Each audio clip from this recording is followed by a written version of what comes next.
Hello everyone. Now we are going to discuss about towers of Hanoi problem. इस problem को हम कुछ इस तरीके से समझेंगे. फॉर एग्जांपल, मान लीजिए कि हमारे पास में 3 पेग है. This is peg 1, this is peg 2 and this is peg 3. हम इन पेग्स को नेम दे देते हैं. Peg A, peg B and peg C. अब जो पेग ए हमारे पास में है, ओके, इस पेग के ऊपर कुछ डिस्क रखी हुई है. जैसे एक डिस्क हमने रेड कलर में शो कर दी, अनदर डिस्क हमने ब्लू कलर में शो कर दी एंड वन मोर डिस्क हमने यहाँ पे ग्रीन कलर में शो कर दी. सो यहाँ पे 3 डिस्क है. अब हमें करना क्या है कि पेग ए में जितनी भी डिस्क है उन सारी डिस्क को सेम इसी तरीके से पेग सी के ऊपर भी पुट करना है. सबसे पहले red, then blue, then green. लेकिन यहाँ पर कुछ कंडीशंस है. जैसे यदि हम लोग देखें, the red disc is greater than blue disc and blue disc is greater than green disc. Okay, ये हमको दिया गया है. साथ में कुछ रूल्स हमको फॉलो करना है. जैसे रूल नंबर 1. रूल नंबर 1 क्या बोलता है? Only 1 disc move at a time. Rule number 1. Rule number 2 ये बोलता है only top disc can be moved. And rule number 3 is only smaller disc place on a larger disc.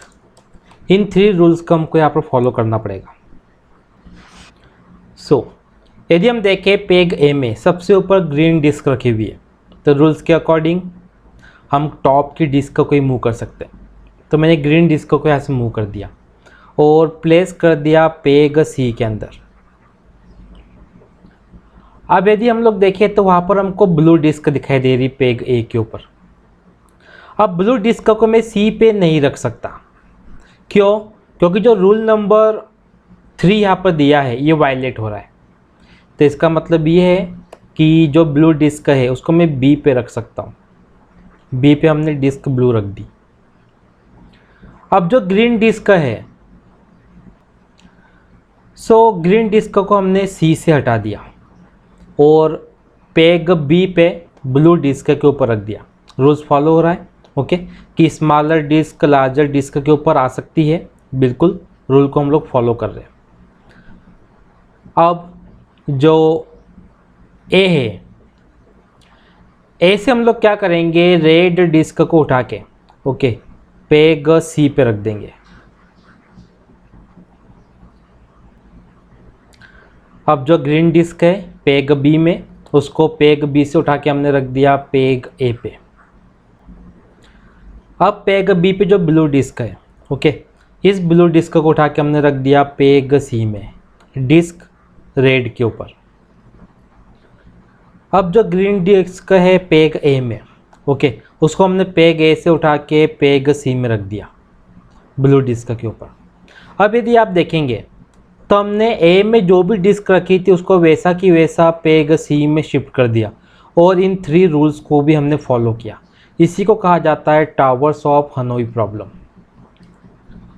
लेकिन इस problem में यदि हम लोग देखिए, हमने नंबर ऑफ डिस्क यूज़ की थी 3. ओके, मीन्स यदि n यहाँ पे नंबर ऑफ डिस्क है तो हमने 3 यूज़ की थी.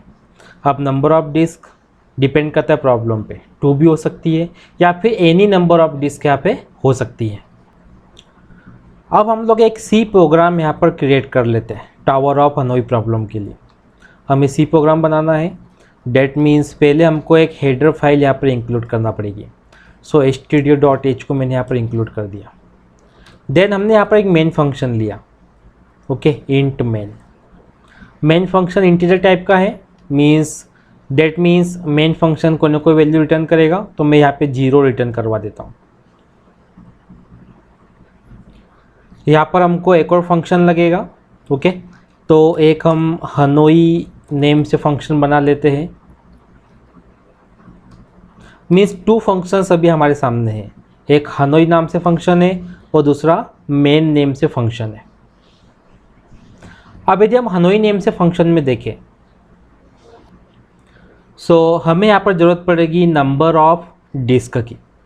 ठीक है, तो मैं एक वेरिएबल यहाँ पे ले लेता हूँ इंटीजर, ओके, एन डी नाम का। ओके, यहाँ पे सिंपल हम नंबर ऑफ डिस्क कर देते हैं, एन और डिस्क, एक वेरिएबल हमने यहाँ पर ले लिया। क्या यूज़ है अभी वेरिएबल का हम देखेंगे। एंड यहाँ पर मैं एक मैसेज डिस्प्ले करवाता हूँ प्रिंट टैब के अंदर। The message is enter number of disc. Okay, ये मैसेज हम लोग यहाँ पर डिस्प्ले करवा रहे हैं।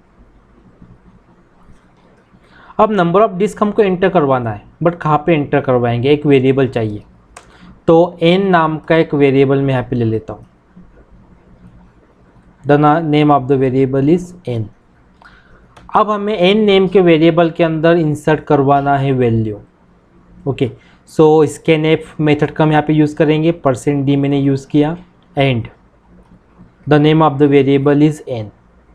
एंटर नंबर ऑफ डिस्क, तो वो कहाँ पे जाएगी, एन नाम के वेरिएबल के अंदर। अब मेन फंक्शन के अंदर हम लोग कॉल करेंगे हनोई नाम की मेथड को, लेकिन जो मेथड है इसमें मैंने पास कर दिया एन। एन क्या है, नंबर ऑफ डिस्क। ओके, ये एन कहाँ पे जाएगा, नंबर ऑफ डिस्क हनोई के अंदर। लेकिन हमें यहाँ पर 3 वेरिएबल्स और लेना पड़ेगा, एक पेग ए के लिए, अनदर वन पेग सी के लिए, then one more peg B के लिए। अब पेग ए बी सी क्या है, जस्ट अभी हमने देखा जब हम प्रॉब्लम को सॉल्व कर रहे थे। ओके, 3 डिस्क को मूव करवा रहे थे। इन तीनों का टाइप हम ले लेते हैं कैरेक्टर। यदि नंबर ऑफ डिस्क में हम लोग देखें कि लास्ट डिस्क बची हो, means number of disc equal to 1, यानी यदि लास्ट डिस्क बची हो, ओके, सो उस केस में क्या होगा, अगर आखिरी डिस्क बची तो हमको पता है कि ए से सी पे मूव करवाना है। ओके, तो यहाँ पर मैं एक प्रिंट टैब दिखा दूंगा, that is move last disk from A to C।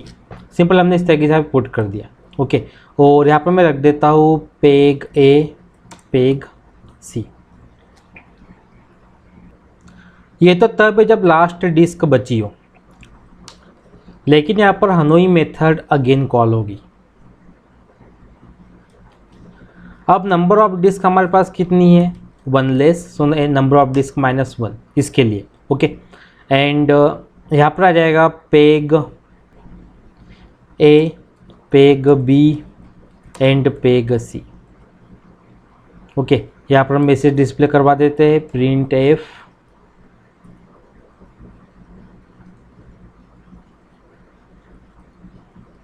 ये हमने शो कर दिया move disc from A to C, peg A peg B.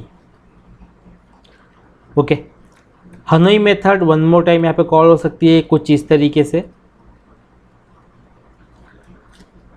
हमने ये पैरामीटर में फर्स्ट पैरामीटर दे दिया number of disc -1, then second parameter हमने दे दिया peg B, then peg C, then peg A. ये 4 पैरामीटर्स हमने पास कर दिए।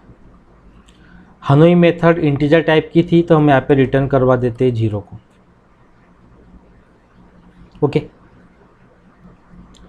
और हनोई मेथड के अंदर 4 पैरामीटर्स है, डेट मीन्स यहाँ पर हमको 4 पैरामीटर्स पास करना पड़ेगा।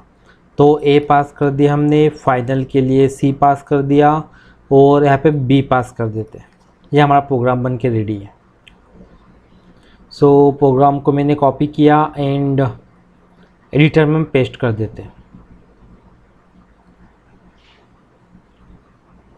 कोई एरर नहीं प्रोग्राम में, नंबर ऑफ डिस्क हमने 3 पुट कर दी, बट इसके आगे कुछ डिस्प्ले नहीं हो रहा है। ओके, थोड़ा सा हम लोग इसमें और डेकोरेशन कर देते हैं कि आउटपुट क्लियरली हमको पहचान में आ जाए। सो ए की जगह मैंने रख दिया %C, एंड यहाँ भी हमने रख दिया %C। और थोड़ा सा हम नीचे देख लेते हैं। ओके, हमने %C पुट कर दिया, यहाँ भी %C रख दिया कैरेक्टर के लिए, यहाँ पर नंबर ऑफ डिस्क नाम का वेरिएबल यूज़ कर लेता है कि आउटपुट हमको क्लियरली दिखे। इसके लिए हम लोग ये सब कुछ यूज़ कर रहे हैं। और जितने प्रिंटफ हमने यूज़ किए हैं उनके अंदर हम /n भी लगा देते हैं।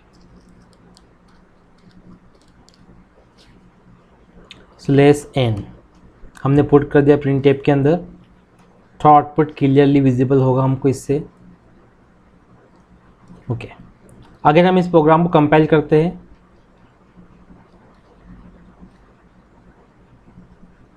अब नंबर ऑफ डिस्क हमसे पूछी, हमने 3 पुट कर दी। Move last disc from A to C, again हमारा प्रोग्राम यहाँ पर क्या हो गया है, एग्जिट हो गया है। हम लोग यहाँ पर पास करते हैं ईफ के अंदर रिटर्न 0। ओके, अब इस प्रोग्राम को चेक करते हैं, कोई एरर यहाँ पे नहीं होना चाहिए। एंटर नंबर ऑफ डिस्क, हमने यहाँ पे 3 एंटर कर दी और ये स्टेप्स हमको यहाँ पर लिखी हुई मिल रही, मीन्स कोई एरर नहीं, हमारा प्रोग्राम सक्सेसफुली रन हो रहा है। अभी भी थोड़ा आउटपुट हमको सही नहीं लग रहा है, तो और थोड़ा अच्छा हम इसको कर सकते हैं। Okay, so move last disc from A to C हमने लिखा था। सो थोड़ा सा हम करेक्शन और करते हैं इसके अंदर, जो लास्ट डिस्क मैंने यहाँ पे लिखा था। ओके, इसे मैं डिस्क को 1 कर देता हूँ, तो आउटपुट और भी अच्छा रीडेबल हो जाएगा। ओके, देख लेते हैं हम प्रोग्राम के अंदर कि आउटपुट हमें क्या मिल रहा है। नंबर ऑफ डिस्क पूछी गई, मैंने 3 पुट किया। अब यदि हम देखें तो आउटपुट और भी क्लियर है, बाकायदा डिस्क 1, डिस्क 2, डिस्क 3 करके लिखा हुआ रहा है। ओके, तो ये हमारे प्रोग्राम का आउटपुट है। सो ये वाला प्रोग्राम मैंने ऐसे कॉपी किया और अपने नोट पैड के अंदर पुट कर दिया। कुछ नहीं, इस प्रोग्राम में सिर्फ इतना डिफरेंस है कि यहाँ पर थोड़ा डेकोरेशन किया गया है, मीन्स कब /n लगाना है, कब क्या करना है, इस तरीके से। बाकी दोनों प्रोग्राम क्या थे हमारे, सेम। सो ये हमारा प्रोग्राम बन के रेडी है। मेन फंक्शन को मैंने यहाँ पे पुट कर दिया है। ओके, तो हमारे नोट्स रेडी है। एंड आपकी तरफ से कोई भी डाउट हो, कोई भी क्वेश्चन हो, कमेंट बॉक्स में लिख भेजिए। नेक्स्ट एपिसोड में आपके डाउट को, क्वेश्चन को सॉल्व करने की पूरी कोशिश करेंगे। एंड नेक्स्ट एपिसोड में हम और भी बहुत कुछ डिस्कस करने वाले हैं। Thank you for watching.